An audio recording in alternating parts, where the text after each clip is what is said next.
Excuse me, Chaplain Brown. Hi, apologies for the interruption. I was hoping to have a moment of your time. Senior Airman Newberry. Pleasure. I've seen you around the base. What can I do for you? I was hoping I could speak to you about a religious accommodation. Certainly. So, tell me about your request. So my commander ordered remedial PT sessions for the airmen who failed their fitness exam, which I did. And instead of scheduling it during the week, he scheduled it during the weekend, Saturday, to be exact. And that goes against your religious convictions? Yes, ma'am. This does. What's your denomination, if you don't mind me asking? Protestant Christian, Seventh-day Adventist Church. I've been practicing a whole lot, just a couple months now, but I don't know, I immediately connected with their emphasis on diet and health, and then, I don't know, their holistic understanding of the person is, I don't know, it's just where I needed to get my life back on track. I'm glad you found a path that works for you. So the Sabbath is why you can't perform PT on Saturdays? Yes, ma'am. I mean, it's the day I look forward to all week, there's no 5 a.m. alarm clock, no rushing to work, not consumed by traffic or the military. It's just, it's just my day I can hang out with God. It's important to have that. Were there any other fundamental beliefs that spoke directly to you?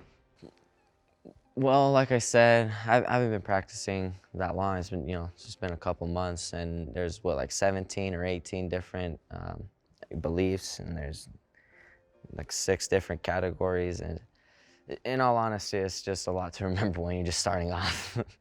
Fair enough. Well, with everything you're telling me, I don't think there'll be a problem advising the commander on your request. But I'd like to have a few minutes to review some materials and then get back to you. Is that okay? Yes, ma'am. That's okay. Thank you. You're welcome. I'll contact you tomorrow. Thank you.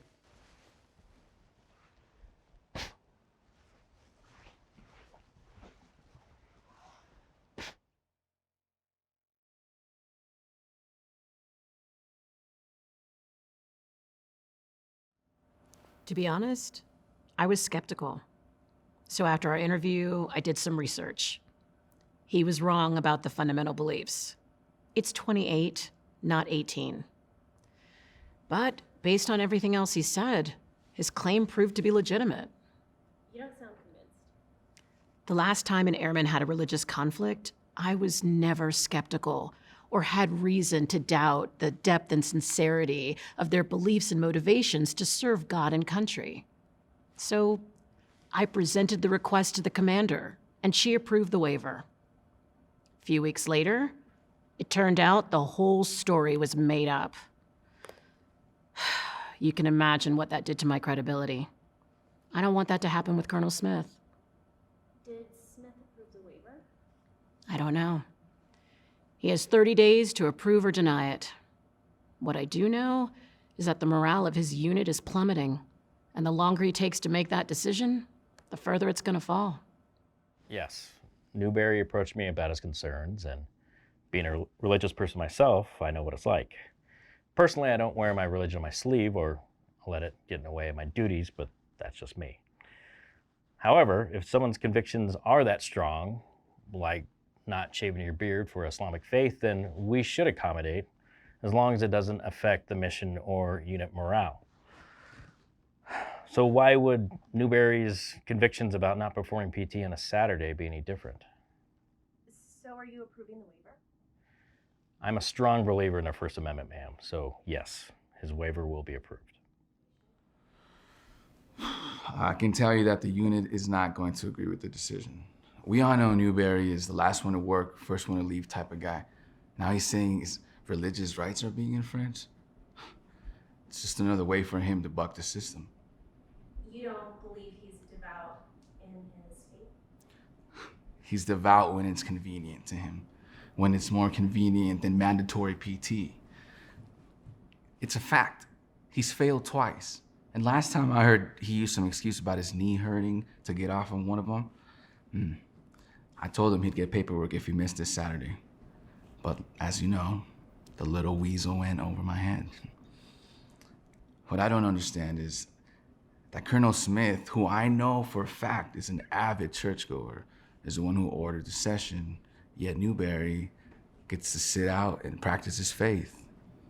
Talk about a double standard. Well, I'm well aware that the unit has a problem with my stance, but whether they like it or not, I mean, my religion does prohibit me from working on Saturdays. Mandating me to show up is a direct violation of my rights.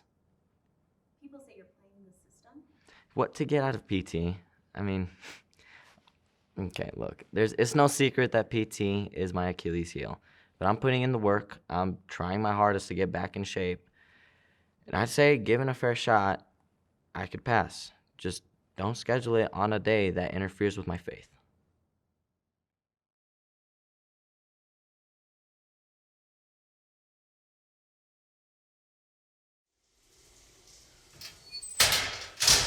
Yeah, he said I could practice PT on any day that didn't infringe on my religion, so I just put in the work during the week.